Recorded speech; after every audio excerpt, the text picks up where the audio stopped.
बिस्मिल्लाहिर्रहमानिर्रहीम। मैं मोहम्मद तारिक बानू। दोस्तों, पिछले कई सालों से आप तब्दीली के मुतालिक सुनते रहे।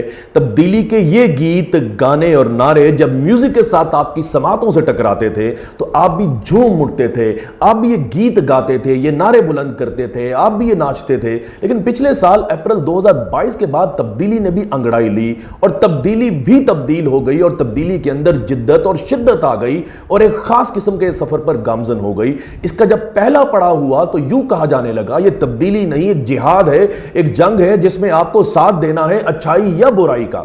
इन दोनों में से एक का इंतखाब करना है। जब ये सफर मजीद आगे बढ़ता है तो कहा जाने लगा ये एक आजादी की जंग है।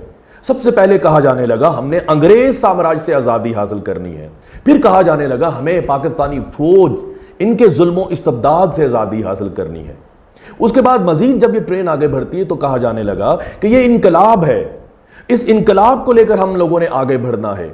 और इनकलाब के नारे बुलंद होने लगे। एक म्यूजिक और उसकी थाप और नाच और गाना और एक वायलेंट किस्म का हजूम जब आगे बढ़ता है तो फिर 9 मई का हादसा होता है, 9 मई का वकूआ होता है, वो आप सब लोगों के सामने है। अब बात यह है, इस पर कई लोगों ने बात की, कई लोगों ने कहानियां लिखी, कई लोगों ने आर्टिकल्स लिखे, कॉलम्स लिखे। मैंने कुछ चीदा चीदा पढ़ने की कोशिश की कि इनकलाब है या बगावत है। आपको इन दोनों के अंदर डिफरेंशिएट करना है। इनकलाब और बगावत के दरमियान बड़ा मामूली सा फर्क होता है। जब इनकलाब लाने वाले लोग, उनका जम्मे गफीर लाखों की तादाद में जब आगे बढ़ता है, अपने होंठों पर इनकलाब के गीत सजाए, जब बादशाह के महल के ऊपर हमला आवर होते हैं तो बड़ा खून खराबा होता है। बादशाह और उसके खानदान के लोगों को वहां से निकालते हैं और उन्हें गोलियों से भून दिया जाता है या उनके सर तलवारों से कलम कर दिए जाते हैं। तारीख में फिर इनकलाब इसी तरह से आता है। लेकिन अगर बादशाह जो है इन आगे बढ़ने वाले लोगों पर हावी हो जाए, इन्हें पकड़ लिया जाए, तो वही इनकलाब बगावत कहलाता है। फिर बागियों को कुचला जाता है। अब एक और सवाल पैदा होता है कि खून खराबा जो है वो बगावत में ज्यादा होता है या इनकलाब में ज्यादा होता है। अगर दुनिया की तारीख पढ़ी जाए या इसका साइकोलॉजिकल एनालिसिस किया जाए, जब इनकलाब लाने वाले लोग जब आगे बढ़ते हैं, जो इनके अंदर नफरत होती है, उस नफरत को लिए हुए या उनके अंदर जो जोश और जज्बा होता है, जब आगे बढ़ते हैं तो बादशाह और उसके खानदान के लोगों को मारते हैं। उसके बाद वो उन लोगों को भी सरेआम फांसी देते हैं या उनका सर कलम किया जाता है जो बादशाह के सोच के, उसके मकतबा फिक्र के हामी होते हैं। उनको भी इस इनकलाब के अंदर नहीं छोड़ा जाता। नतीजा यह निकलता है कि इनकलाब के अंदर ज्यादा खून खराबा होता है, जबकि बगावत के अंदर सिर्फ उन लोगों को कुचला जाता है, उन लोगों को पकड़ा जाता है जो बगावत में बादशाह के महल पर कब्जा करने की नीयत से या बादशाह को मारने की नीयत से आगे बढ़े होते हैं। बाकी जो लोग घरों में होते हैं वो घरों में रहते हैं। तो यह एक मामूली सा फर्क है बगावत और इनकलाब के दरमियान। अगर बगावत कामयाब हो जाए, या यूं कह लीजिए कि कामयाब बगावत जो है वो इनकलाब कहलाती है और नाकाम इनकलाब जो है वो बगावत कहलाता है।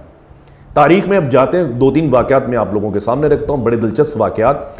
जब रूस में बोल्शेविक इनकलाब आया तो उनका हुक्मरान जो था निकोलस दोइम, उनको और उनकी फैमिली के मेंबर्स को वहां से बाहर निकालते हैं और उन्हें सरेआम गोलियों से भून दिया जाता है। और कहा जाता है जब उनकी खवातीन को गोलियां मारी गई तो उन्होंने इस कदर सोना पहना हुआ था कि वो मरी नहीं थी। फिर खंजरों से वार करके उन्हें मारा गया।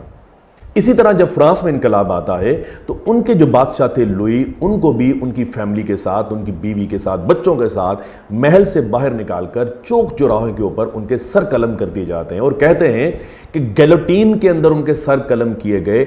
और जो जल्लाद था, ये वही जल्लाद था जो बादशाह ने खुद अपॉइंट किया था दूसरे लोगों को सजा देने के लिए।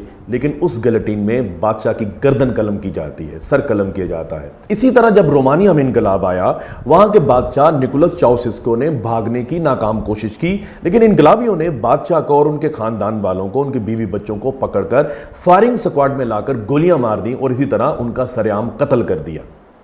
ईरान में जब इनकलाब आया 1979 के अंदर, रजा शाह पहलवी भागने में कामयाब हो गए। लेकिन अगर सोच लीजिए, फर्ज कर लीजिए, अगर रजा शाह पहलवी भागने में नाकाम हो जाते तो उनका भी वही हशर होता जो इनसे पहले बादशाहों का हुआ, जिनका मैं तस्करा कर चुका हूं।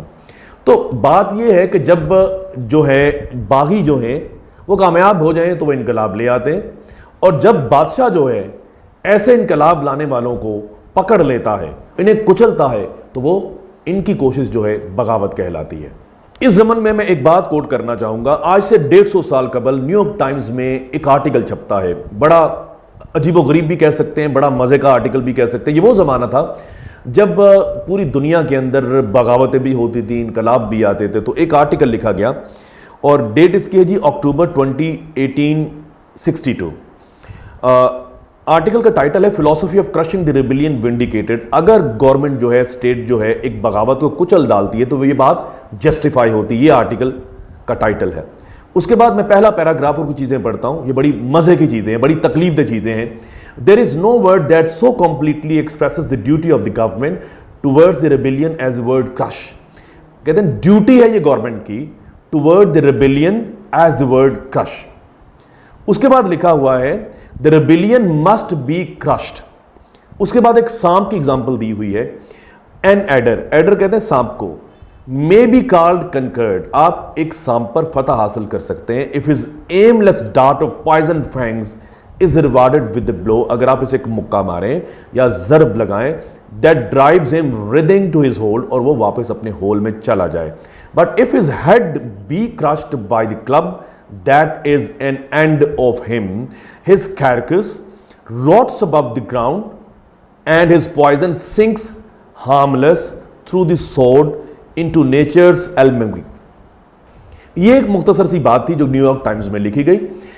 लेकिन जब इनकलाब आता है, जब इनकलाब लाने वाले अपने होंठों पे, जिस तरह से मैंने पहले बात की, इनकलाब के गीत सजाए, अपने सीनों के अंदर जोश और जज्बात समाए, एक नफरत को लिए हुए जब हुक्मरान तक पर टूट पड़ते हैं, तो फिर इनकलाब आता है। और इनकलाब लाने वालों का सरबराह जो है, या जो लोग हैं, या इनके लीडरान जो है, वो इनकलाब लाने वाले जत्थों को ओन करते हैं।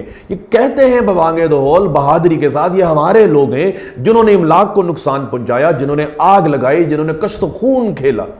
लेकिन यहां पर इन लोगों को डिसऑन किया जा रहा है। यह बड़ी एक तकलीफदेह बात है उन लोगों के लिए जो कि इनकलाब लाने के लिए आगे बढ़े और बड़े पुरजोश से अपने जिस्म में, अपने सीनों के अंदर एक जोशो खरोश लिए हुए इनकलाब के गीत गाए हुए आगे बढ़ रहे थे।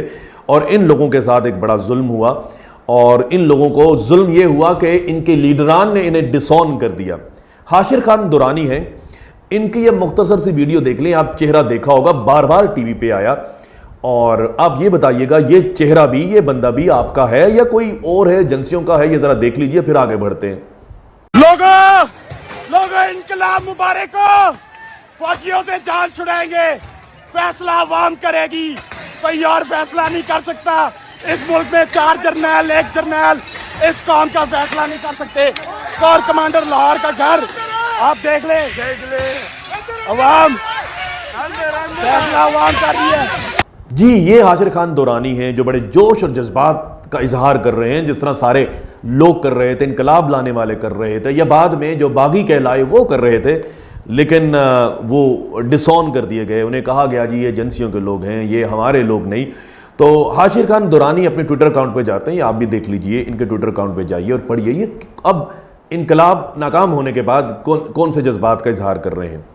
और अपने ट्विटर अकाउंट पर ये बात कहते हैं, मेरी दोस्तों को ये नसीहत है, ये इनकलाब नाकाम होने के बाद की बात है, मेरी दोस्तों का नसीहत है कि अपना और अपने खानदान का सोचो। जिस पार्टी और उसके लीडरों के लिए अपने मुस्तकबिल को दाव पर लगाते हो, उनका मकसद महज अपने लिए इक्तदार का हसूल है। उल्टा जब आप कोई काम करते हो और काम बिगड़ जाए तो पार्टी ये कहेगी आप इसके वर्कर ही नहीं, दिल खून के आंसू रोता है। मेरा ख्याल है कि ये वर्कर जो आपके हैं, ये सब कुछ सह जाते और सब कुछ सह जाते, जुल्मों इस्तबदाद के पहाड़ सह जाते अगर आप इन्हें ओन कर लेते। उसके बाद हाशिर खान दुरानी एक और बात कहते हैं, बदकिस्मती से खान साहब को ना तो हकायक कोई बताता है और ना ही वो सच बोलने वाले को अपने करीब आने देते हैं। हम कारकुन पार्टी के लिए महज तोप के गोले की तरह है, जिससे तोपची महज अपने दुश्मनों को मारता है। पार्टी ने मेरी इस मुसीबत में किसी को मेरे खानदान के पास मदद या दिलजोई के लिए नहीं भेजा। तो मतलब है पार्टी बिल्कुल डिसऑन कर रही है। बेशुमार इस तरह की ट्वीट्स हैं ऐसे लोगों की जो आगे बढ़े इनकलाब लाने के लिए और उन्हें ये हालात देखने पड़े। तो अब इस गुफ्तगू का इख्तिताम करते हैं। बगावत और इनकलाब के दरमियान बड़ी मामूली सी लकीर होती है। कामयाब बगावत जो है वो इनकलाब कहलाती है और नाकाम इनकलाब जो है वो बगावत कहलाता है। इनकलाब आ जाए फिर भी कश्त खून होता है, और अगर इनकलाब नाकाम हो जाए तो फिर भी मारपीट तो होती है। तो ये एक मुख्तसर सी डिबेट थी। अगर आपके जहनों में कुछ बात है, कुछ नई थियरी है, कुछ नई फिलॉसफी है, कुछ साइकोलॉजिकल इंप्रेशंस हैं, तो वो इस वीडियो के नीचे ज़रूर कमेंट कीजिए। मैं खुद आप लोगों को जवाब दूंगा। अगली वीडियो किसी नई टॉपिक को लेकर, किसी नई सोच को लेकर इंशाल्लाह हाज़िर खिदमत होऊंगा। अपना अपने गिरदोनवा लोगों का बहुत सा ख्याल रखिए। पाकिस्तान जिंदाबाद।